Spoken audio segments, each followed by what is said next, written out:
In the early hours of February 1st, 2021, Myanmar's military seized political control of the country. The unexpected coup has sent shockwaves across the world. Leading political figures from the ruling National League for Democracy government, or NLD, were detained, including State Councillor Aung San Suu Kyi and President Win Myint. More than 40 government officials from the party were also arrested. The new military government, under its leader, Army Chief Min Aung Hlaing, then declared a one-year state of emergency. He also pledged to call for new elections after the end of the emergency, although no time frame was mentioned. The military coup took place just hours before the new parliament was set to convene for the first time since the November 2020 general election. The polls returned the NLD to power by a wide margin. The Myanmar Armed Forces, known as the Tatmadaw, however, rejected the election results, blaming election fraud for its poor performance. But what really prompted the military to topple a democratically elected government? What are the key motivations behind the power grab?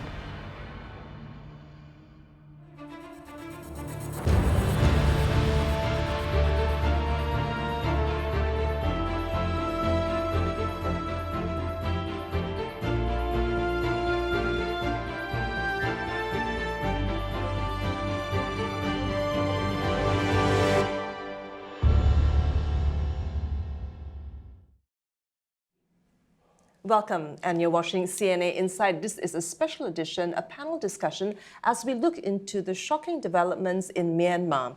First, a military coup, and now martial law. What exactly is unraveling in Myanmar now? What are the immediate and long-term consequences of the situation? And most importantly, is Myanmar's experiment with democracy truly and well over? I'm Genevieve Wu, and I'm privileged to be joined by my guest today. Associate Professor Maitri Aung Twin, Department of History, National University of Singapore. Maitri is a specialist in Myanmar history, politics, and society.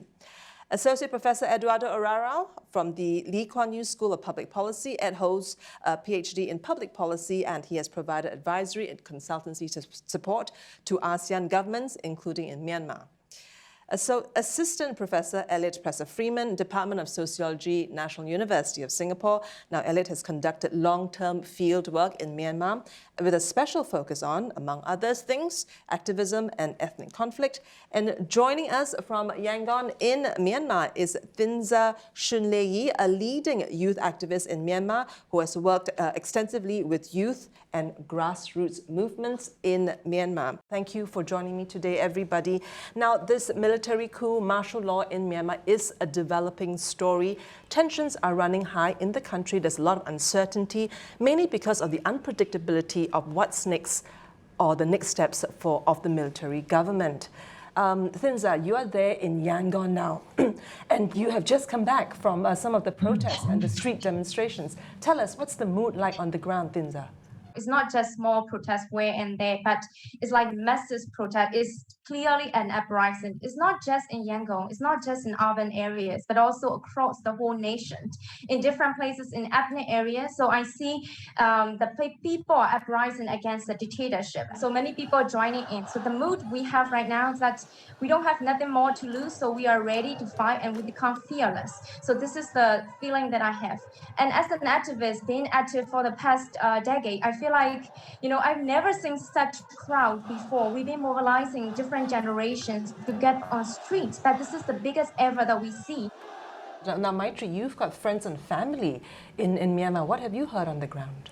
Well, the news that the military was going to be stepping in was shocking for most of my family and colleagues. I had one colleague mention that our dreams are shattered, actually. And so this obviously hit everyone quite at a very emotional point. Clearly, with what we've seen on the streets and in other parts of the country, people are also being affected in a similar way. So clearly, this is a very serious matter. And it's one that the military is going to be facing a huge challenge in the future if it wants to have a role in governance in the country in the future. How they're going to be able to play that role is going to be very difficult to see. Okay. All right. Ed, now you've got students there and you've got many contacts in some of your work that you've done in Myanmar. What have you heard? Some of my students have seen what happened in 2007. I have friends who have been detained. Kokogi is my friend, so he's been detained, including with the 200 others. But I think the Myanmar people are quite resilient. This is not new to them. They've gone through this, and they will survive with this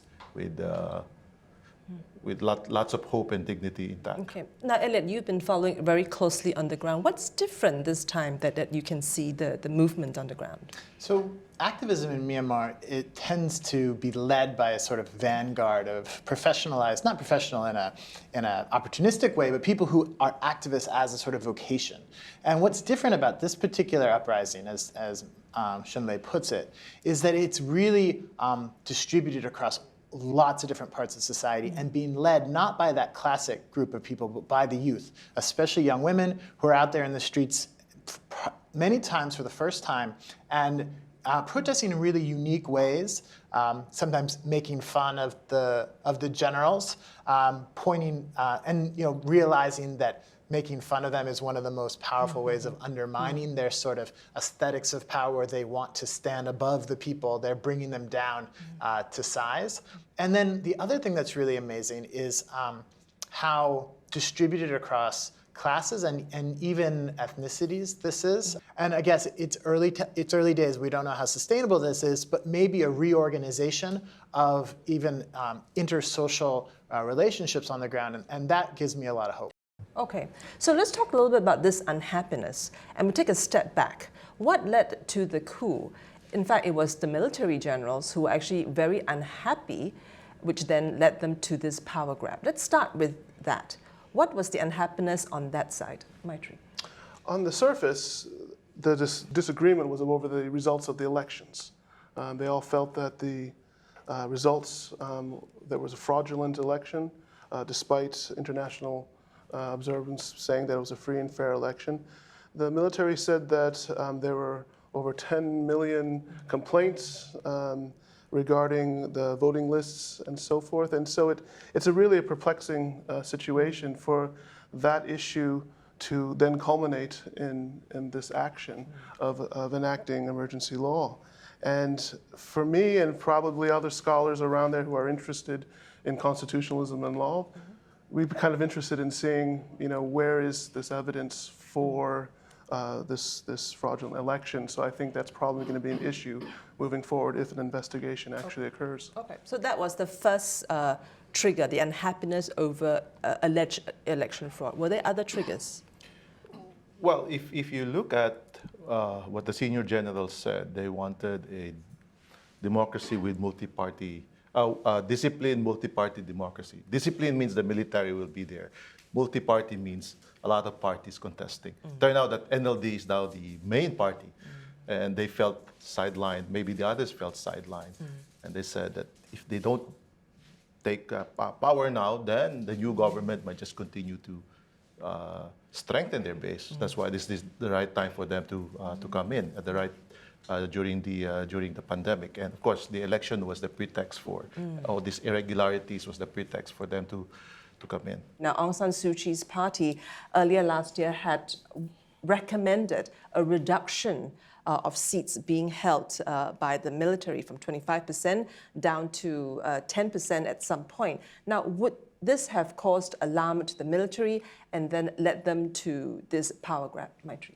I think in general, the military's view of not being involved in governance, or at least refereeing, as they tend to put it, would put them under some anxiety. They see themselves as defenders of the country and a protector from all risks, foreign and domestic.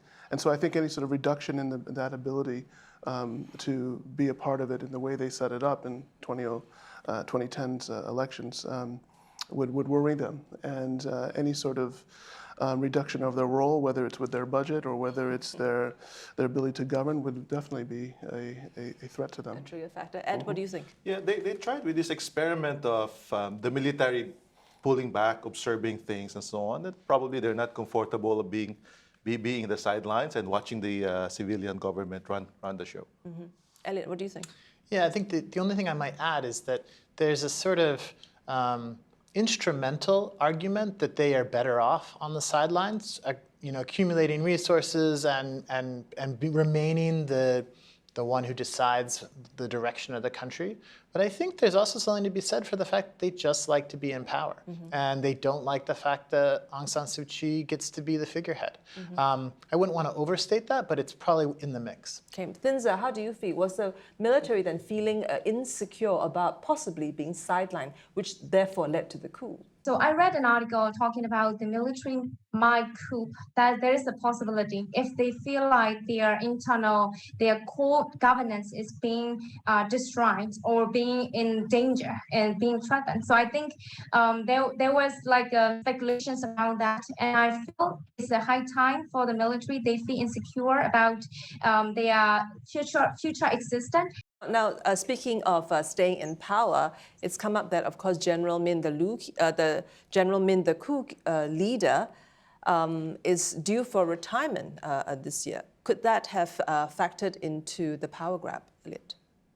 Yeah, so there's a concern that he wants to remain in the mix, and because of that retirement age, he cannot. There's also a suggestion that if he is not the head of the country, he is more susceptible to international law, such as the ICJ case. But these are, I think these speculations demonstrate how little we know about the internal mindset of the military right now, because we're kind of grasping at straws to try to make sense of something that on the surface doesn't seem like it makes much sense. Actually, what do you think? Yeah, I think that his case also represents the broader anxiety of the military, of what to do with the senior generals and so forth at the top. There has to be an outlet. Otherwise, junior officers who are looking to be promoted are going to be running into their seniors, and they're never going to have that chance to lead. So that's what this system, I think, was set up to do, was to create a release. So they go into the civilian ranks, thereby also being closely connected still with the military, even though they're wearing civilian clothing. Mm-hmm. This system actually reproduces what the BSPP did in 1962, all the way to 88. It's the same system, different packaging. One was socialist, this one is democratic. Mm-hmm. This could have been a trigger when suddenly they realize this outlet is not happening, it's not working. Mm-hmm. Then what do we do? Because we've got junior guys coming up, we have nowhere to go. This might have been a possible reason for them to take these steps. Thinza, one last question to you before we wrap up. Now, you're on the ground. Like you said, people are angry. It is now upgraded sort of to an uprising, not just civil disobedience. What are you guys expecting to happen next? So there are different movements, different initiatives by different groups. So we feel there is no leader, one single leader anymore, just like in the past 10 years. So we feel like anything can happen out of it. So we are so decided to eventually overthrow that military gender. So we want a clear coalitions with different parties coming up as a government. So this is our clear path that we are trying to down with the military regime. So this is the beginning for all of us to go for a future, inclusive future for all of us, a clear federal democratic nation. All right, we're going to hold that thought for right now. We're going to take a short break. Now, speaking of the clear path that Thinza was talking about, now in the last 10 years, Myanmar has made great gains in the democratic journey, but in one fell swoop, the gains seem to have vanished overnight. So when we come back, we'll look at Myanmar's long road to democracy and what's next after the coup and martial law. Stay with us.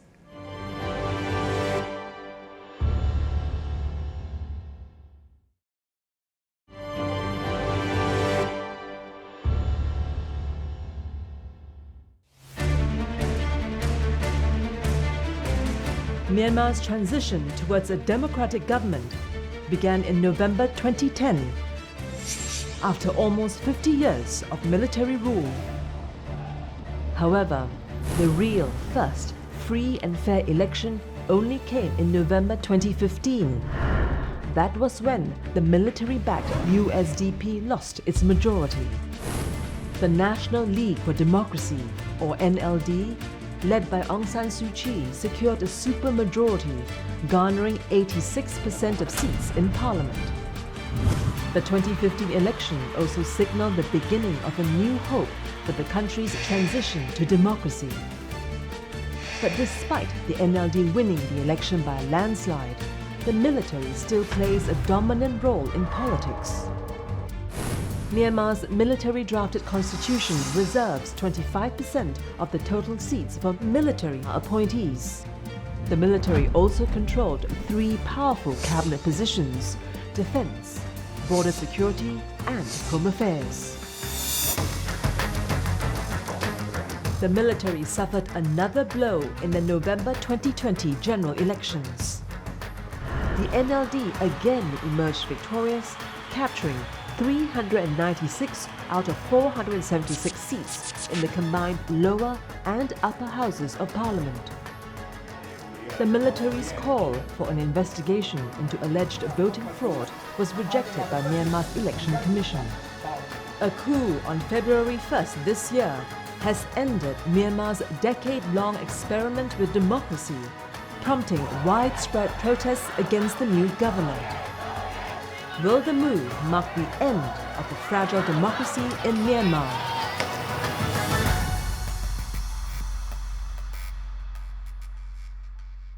Welcome back. You're watching a special edition of CNA Insight as we look into what's been happening in Myanmar since the coup and now martial law. Let's take a step back and talk about Myanmar's democracy journey. Now, the last 10 years, the country has made great leaps in democratic reforms and opening up. Let's key in then to some of the top democratic reforms and how that has helped and improved the country. Well, of course, the election in 2016 was the eye-opener, right? So it signaled to the world that Myanmar is back in democracy, and that opened the door for Western investments, and sanctions have been lifted, right? But the West did not really follow through with what they promised. So they asked Myanmar to open up, but the investments were not there. The top 2 investors in Myanmar, Singapore and China. The West they played a quite marginal role. So people, or maybe the generals, are saying that, look, you tried this democracy, didn't work, so we'll try it again. We will have a different version of this democracy. Now, Thinsa, I mean, you're a young girl, you know, a young youth leader. In the last 10 years, or maybe last 5 years then, can you remember then the development and the improvements you've seen to your country? In the past 10 years, you know, we felt like for myself personally, I was overjoyed with the result of civilian government. We never had that. I was overjoyed and I was cheering, I was campaigning. And then I realized I was also advocating in the parliament, me doing different. And I realized the constitution was not designed to amend through the parliament sessions. So we can't really we are trapped inside that framework. And I realized we're not really free. Before that, many people being detained, especially activists, young people, students. So we were never free. So as I see the freedom in terms of freedom index, in terms of democracy index, in terms of human rights index, we were not going anywhere actually. Speaking of the framework that you talk about, now you know Myanmar's path towards democracy was actually a top-down initiative. It was actually the military generals who wanted to start opening up the country to democratic reforms. Now, what was the thinking behind this? What prompted this change of heart? Starting with 2003, I suppose, the military's drafted roadmap to democracy. Maitri. The shift in 2003 to this roadmap to democracy had a lot to do with opening up the economy and at the same time investing in a different type of model. And the models that were being encouraged by the rest of the world was a more liberal democratic one, which had separation of power, which had a more liberal sense of the use of the press, freedom to move around and also to assemble. And so that was the name of the game, especially after the Cold War.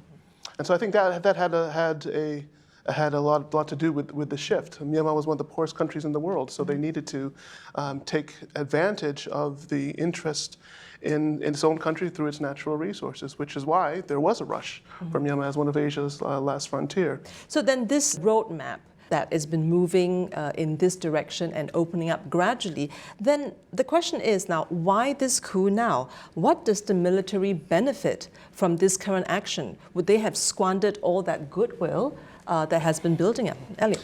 Yeah, so I think what Matinza, how she puts it, that on one hand, there's increased freedoms, but on the other hand, a sense that something isn't right only becomes really visible at a crisis moment like this. Because for so long, people who recognize, yes, there's increasing dislocation in the countrysides, people can't get jobs, or the NLD is leading and defending a genocide and consolidating power in an authoritarian manner, and the ethnic minorities remain unsatisfied, unintegrated, as Maitri said, but people would say, just wait. We need to give it a chance. It's a fragile democracy. Don't go out in the streets just yet. Don't undermine it. Well, now we have a reason for everyone to say together, we realize the 2008 Constitution is a sham and cannot lead this country forward. We realize this democracy, this transition isn't leading us anywhere but to a dead end. So the irony here is that the military is actually maybe leading to an end to its own experiment, which it was benefiting a lot from. Okay, good point. Now let's talk about the challenges in the last 10 years of democracy in Myanmar, or we can call it a guided democracy or a hybrid system. Perhaps the top, I suppose, challenge was this uneasy truce on power sharing. Ed, could you comment on that challenge? Putting the military alongside democracy is kind of untenable, because the military enshrine themselves in the constitution as a guarantor of democracy. Which gives them a veto power every time that they don't like what's happening in the country. They could come in, right? And whether democracy could survive under that condition when the military just jump in anytime they want, right? So they need a rethink about this model of disciplined multi-party democracy, because they felt alienated that there's discipline in the military, but the multi-party democracy that they were looking for probably is not working as they envisioned. And because Aung San Suu Kyi managed to outsmart the generals when the generals banned a president with foreign relatives, so she just created a new position. So they probably felt that the lady has outsmarted them. So maybe this is the time for them to tinker the constitution, think about the first past the post arrangement, maybe sideline the lady in future elections. Who knows? With this coup, is this the end of democracy as we know it in Myanmar now, or just a setback? Or are we looking to a new form of government post-coup, and will the people accept it? At this moment, I think this is still up in the air. I still think democracy seems to be the aspirational target for many different groups. I think the challenge, though, is not everyone shares the same sort of viewpoint of what that actually means. And so they have different visions of what democracy means, and they also have different methods of getting towards it. And there are different methods to going towards it when you look at examples here in Asia, for instance. And so I think they have to find something that's going to be able, to find some sort of common ground and be able to be inclusive and to be able to represent the different worldviews and ideas that the many communities of the country have. And I don't think, frankly, it's necessarily going to the solution is going to be in the political, to be honest. I think they need to focus on social economic issues first, get that grounding. And everybody experiences poverty. Everyone understands the need for good hospitals, good COVID care, good education, these sorts of things. Maybe they need to take that step to find where the commonalities are. Because right now, it's clearly so divided. And I think, to answer your previous question, the biggest challenge in democracy is division, internal division. You have divisions within civilians, within parties, within the military, within ethnic groups. And I think finding that common ground is going to be, I think, the challenge for whoever's in charge of this country. Okay. At this point, we're going to take a short break. When we come back, we'll take a look at international response. How have international leaders been responding to Myanmar's coup and now martial law? And will international reactions actually move the general to take a different direction? Stay tuned.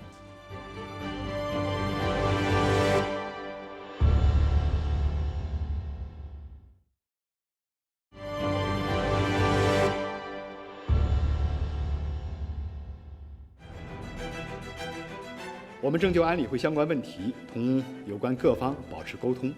国际社会的任何行动都应有助于缅甸政治和社会稳定，有助于缅和平和解，避免激化矛盾，使局势进一步复杂化。We believe we can work with the Congress on a package of sanctions to impose consequences in response to this coup. We will also be working with allies and partners around the world. The UK Prime Minister has also condemned the coup and the unlawful imprisonment of civilians, including Aung San Suu Kyi. Kita minta dua Menteri Luar Negeri untuk berbicara dengan Chair ASEAN guna menjajaki dilakukannya pertemuan khusus Menteri Luar Negeri ASEAN mengenai perkembangan Myanmar. Adalah dikhawatiri pergolakan politik di Myanmar boleh menjejaskan keamanan dan kestabilan di rantau ini.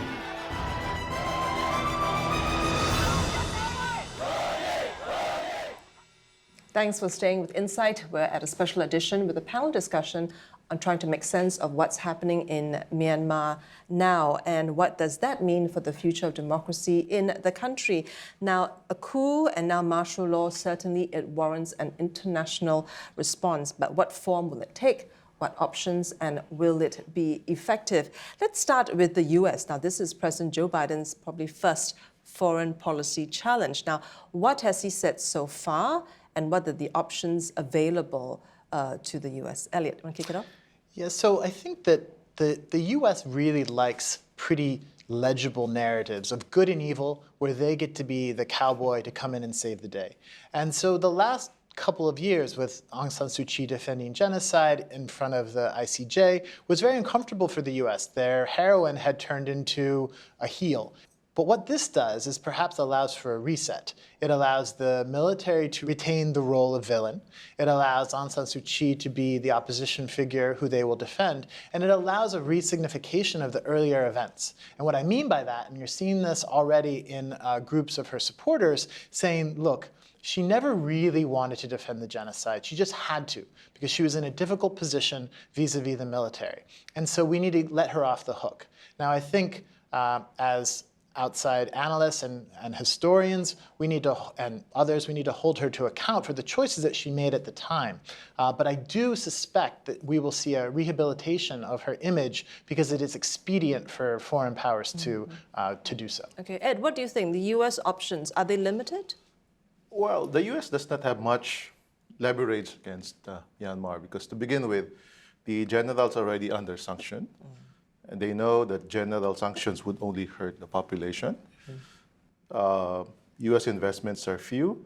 And if they push Myanmar too hard, Myanmar might just gravitate towards China. So they have to be careful about this. The good thing is that Kurt Campbell is the guy who negotiated with the generals in 2010. And he's also in charge. So he knows better than most anyone else. And he will probably play a different role on this. Okay. Thinza, what about yourself and people in Myanmar now? What are they expecting from the U.S.? What response do they hope to see? We don't have big businesses here. We heavily rely on military businesses, military products. But now people realize they are enforcing military resources by consuming their products. Why not other different countries to sanction a targeted sanction towards the military general, their businesses? So there are many different options. So I think the U.S. should take a lead on that role. Okay. Now speaking on taking a lead, now Myanmar has another pillar, which is China, and that's the country's biggest trading partner. Maitri, maybe comment on China's response so far. It's been very muted. You simply called it a cabinet reshuffle. What does that mean to you? I think for the Chinese and their international role, they will play with whoever's in power, whether it's the generals or whether it's a civilian government. They have a long-term investment in the country, and they have shown over the years that they're entirely flexible, you know. But we also have to bear in mind that that is also not just the Chinese investment, but foreign investment in general tends to lubricate the differences that you have amongst the different stakeholders. You have some groups who might be pro-China in investment, some might be pro-American and so forth, and money comes in different ways, and that also, again, intensifies those divisions, which I think are challenging the country right now. And I think that the Chinese are going to be there waiting and seeing. They can play the long game. So with the polarization of, the two biggest influence in Myanmar politics, the U.S. and China then, are we going to see Myanmar shifting then into one orbit instead of the other? Previously, they were closer to then Clinton and Obama, and now are we going to see a move towards the other side? Yeah, I think first of all, Myanmar is geopolitically very important to China because there are two pipelines there, the gas, oil, and gas, and that's not a coincidence because the Chinese have thought that they would, in order to avoid the blockade in the Malacca Straits of South China Sea, they need Myanmar for the oil and gas as alternative route to China. Yes. Right? That's very important. Plus the natural resources of China, plus the shipment, Europe and the Middle East. Myanmar is the place. Okay. So yes, they would play the long game. Whoever is in power, the military or the civilian government. And they don't want Myanmar to fall under the US or Indian sphere of influence. Mm-hmm. They will keep Myanmar under the sphere of influence. So whoever sits in power will be, Beijing will play with them. Okay. Now, interesting, I mean, before the Tatmadaw or the military armed forces in Myanmar pulled the coup or the martial law, clearly, I think they would have calculated that economic sanctions will be on the way. So it would have been in the calculations. Now, for them to pull it off then, have they then secured some other forms of economic assurances or political assurances that they could go forth with such a confidence? Maitri? They probably have thought this through. The military doesn't take action very spontaneously. In the past 25, 30 years, we've seen this. They have other avenues, as we've seen. When the American sanctions and Western sanctions were put in place, they went to their Asian partners.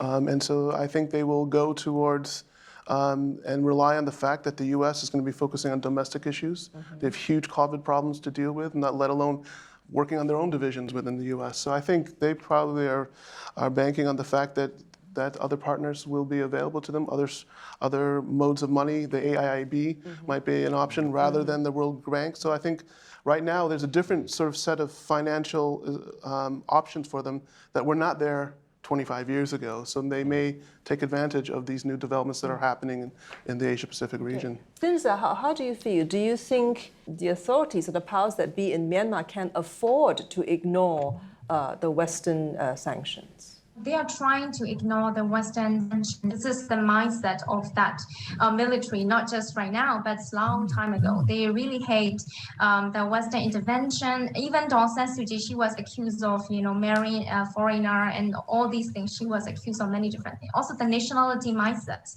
So they, as a military, they think manpower is the only power they can sustain themselves. But it's 21st century, it's 2021. Things have changed. We don't need that physical power. We need clear soft power to eventually rule over, right? And this is what they are missing. And that's how now they are stepping up to show they're the boss. So I think they were trying to ignore the Western sanction and everything. They were largely relying on China and Russia, as we think. Okay, I suppose, Elliot, maybe you can quickly wrap up this point for me then. Do you see a power shift, and which means the Myanmar military governments will be ignoring Western reactions? Yeah, so I would start by saying that the West doesn't have a lot of leverage. I would agree with that. But what I would also add is that the military seems to be playing with fire here because they've multiplied the number of actors who are essentially in the game. And what I mean by that is that as they've essentially open up the economy, they've created vested interests who do not want to see these flows of capital and information and goods shut down. So in particular, these sometimes called crony companies who are in finance in particular and also in other construction and related sort of industries are not going to want to see this. So they are particularly a group we might imagine is particularly upset. Then there are all the groups, the ethnic armed organizations, who also have their own vested interests, who see the end of the sort of peace process from this. You see a sort of, or I could imagine that there is a sort of concern on the part of the military whether they can adequately pull this off. Now, they have been successful in the past, but what I think is interesting or a potential that comes from this moment is is that people are going to say, why are we so poor and the military so rich? Why are those sanctions from the West not going to be effective? Oh, it's because the military has these holding companies. Why do they have those holding companies? Why aren't they nationalized? Why isn't that going to the people? And those are the things I think that people like Matinza are putting on the table now that weren't on the table 2 weeks ago. Now, I don't want to be overly sanguine about this. Like, obviously, this is still a coup, which demonstrates the military is in power and is the one holding the cards. But things can change rather quickly, especially given the different forces that are mobilizing today. All right, speaking of things changing rather quickly, eyes and expectations are now on another collective to exert pressure besides the US and China, and that would be ASEAN, the 10-nation group of the Association of Southeast Asian Nations, of which Myanmar is a member state. Now, how can ASEAN affect the changes in Myanmar, and can Myanmar afford to alienate her closest neighbors? Stay tuned.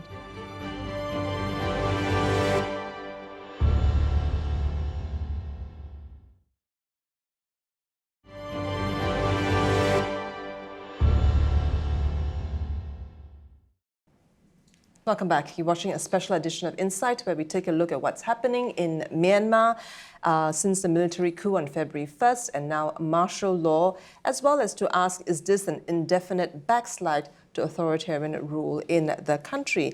Let's look at ASEAN, of which Myanmar is a member state and, of course, surrounded by her closest neighbors. Now, what can ASEAN do to change what's been happening in Myanmar, and will it be effective?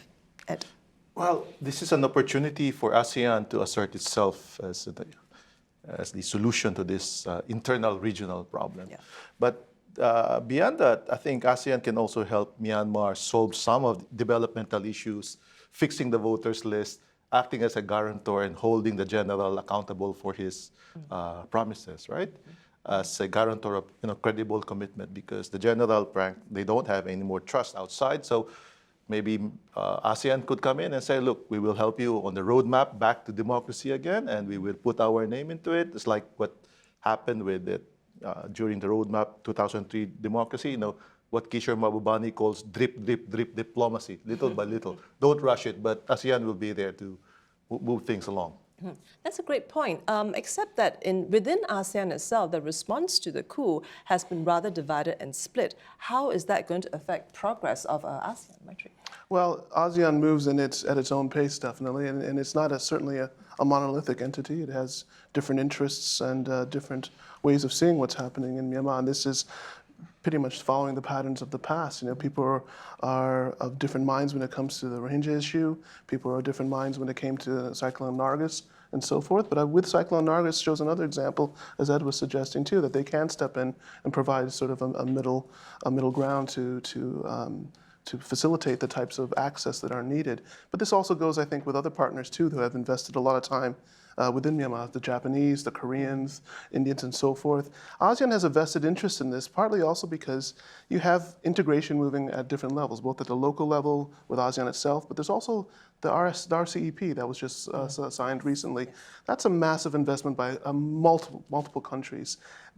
ASEAN cannot afford one of their neighbors to be holding things back. They need this integration. So I think they will try to play a quiet role, probably not something that's out and front-facing. Let me quickly then draw to the Thailand's response to the Myanmar coup recently. Thai Prime Minister Prayut actually has called for ASEAN's collective stand on the coup, which is ironic since Prayut himself was the architect of the 2014 coup in Thailand. What exactly does he mean by ASEAN's collective stand on the coup? Is it to stand by the new military government or to jointly engage a different direction? Elliot. Yeah, that's a good question. I think one of the things that Matinza brings up is the sort of disjuncture between her experience with ASEAN people and her experience with ASEAN states. And so the sort of ASEAN that could usher Myanmar along as a sort of credible broker that Ed talked about in the 2000s may no longer really exist. It might have interests to have a stable partner, but it doesn't really have the democratic bona fides anymore. Whereas the her experience with the people demonstrate that there is some support. So I think we're at a place where we don't really know what Prime Minister Prayut's statement really means yet.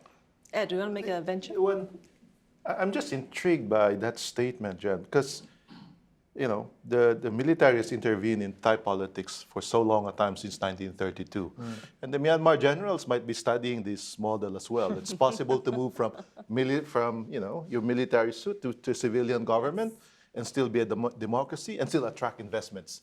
So there's a very powerful model for the Myanmar generals. Who knows, right? Which is interesting because I think, like I said, we're talking about a split response, and that quite goes against the ASEAN Charter, which talks about the rule of law, which does not include coups, good governance, principles of democracy, and constitutional governance. In fact, it was Indonesia who made a very particularly hard stand to stick to the ASEAN government. Is this coup a setback for ASEAN in general, Maitri? It certainly is, if that is their objectives, is to get the type of democracy that is as envisioned by those countries who have actually reached a certain level of workable institutions and so forth. I think it is important that ASEAN plays a role to look at places like Indonesia that have gone through a lot of similar histories, and maybe to use ASEAN countries as their benchmark rather than other more mature democracies in Europe and North America, Australia, and so forth. Because your ASEAN neighbors also can also empathize with what you're going through. Most were colonized, both also suffered through civilian and military tensions and multi-ethnic social situations with a lot of violence and civil war. So I think in that sense, looking towards your partners, and looking for advice and using the type of common experiences that you have might be the way forward. Whether it's towards some shared sense of democracy, I really don't think so. Thinza, I'm going to show this to you now. Now, the general has promised that there will be new elections, right? New elections after the one-year emergency rule. Now, what do you make of that promise? Do you believe in it, and what are you expecting? Deja vu, right? So it sounds like a deja vu for all of us because they have made the same thing. They have made the same promise in 1990. So they coup because they want to coup. They will find many reasons to coup, to justify the coup. Also, they will find different reasons to extend the coup. So that's what we think. So it's natural that we don't believe, even everyone, even general citizens, who have no knowledge about the politics, they wouldn't believe it. We are so tired of all these things, all these fake peace processes and fake democracy things. Everything was so illusionary for us. All right, thank you for that. Lots of cynicism on the ground there, as we can see. One question I really like to ask as we draw to a close. Aung San Suu Kyi, now under house arrest yet again. What can we make of her future? What will happen to her? What's next for her and the NLD? Elliot? Yeah, so there's an old expression that if you fool me once, shame on you. Fool me twice, shame on me.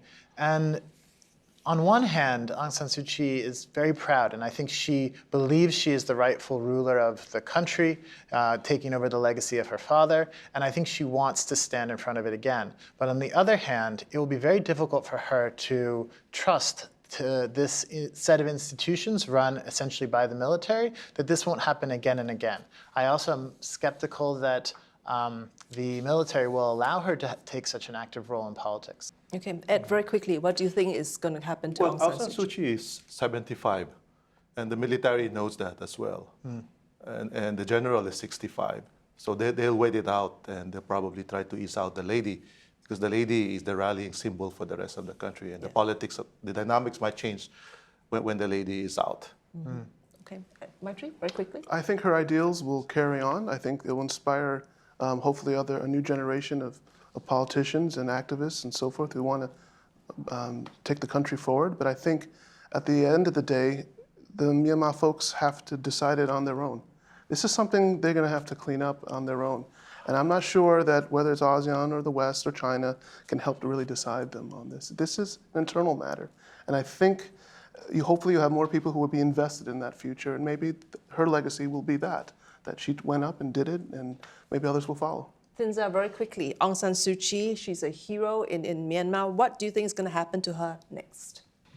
Even after she been released, even after NLD get in power, nobody can assure that the coup will never happen again because of this framework, because the military used the constitution article to make this happen.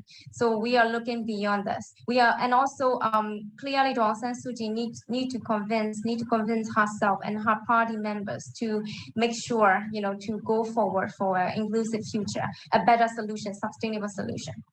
One of the most powerful protest signs that we saw in the last couple of days is a big banner hanging over Leidan Junction that says, "There are no supreme saviors." And I think that's the thing that Myanmar people are struggling with right now. Their adulation for a leader who they do invest a lot in, but who has consolidated power, basically cheerleaded for a genocide and not move things forward in very meaningful ways, and then the really powerful movements you're seeing on the street today. And it doesn't mean those tensions are going to resolve very easily, but I think that's one of the most important things that is coming out of this particular moment, is that at least they're starting to challenge those leaders. Okay, so as this session draws to a close, I have one last question, and I'd like all of you to chime in a little bit. It's what I call my crystal ball question. Can Myanmar return to democracy after the situation this time? And if you could say one thing to the military leaders now, what would be your one piece of advice to them? Thinza, let's start with you.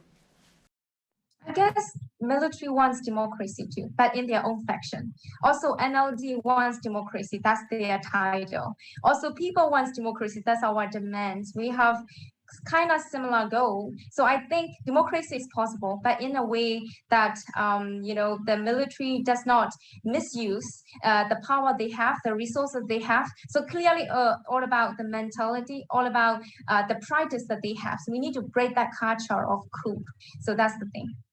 Alit, can Myanmar return to democracy? What's one piece of advice you'd give? I would say, rather than saying return to a flawed democracy, maybe this will be the chance to get to a better one. My advice for the military is to be satisfied with the long run of stealing the resources from Myanmar that they've enjoyed over the last 60 years and put their weapons away and go back to the barracks. Ed? Well, their model of democracy is disciplined multi-party democracy. My advice is to be disciplined in not using force. Thank you, Ed. And Maitri, last word for you. For half a century, Myanmar has been trying to figure out what it is to be Myanmar.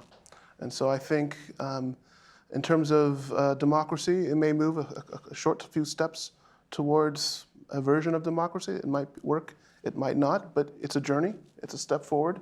I think the military needs to focus on their poverty, on the people, on the social economic foundations of the country.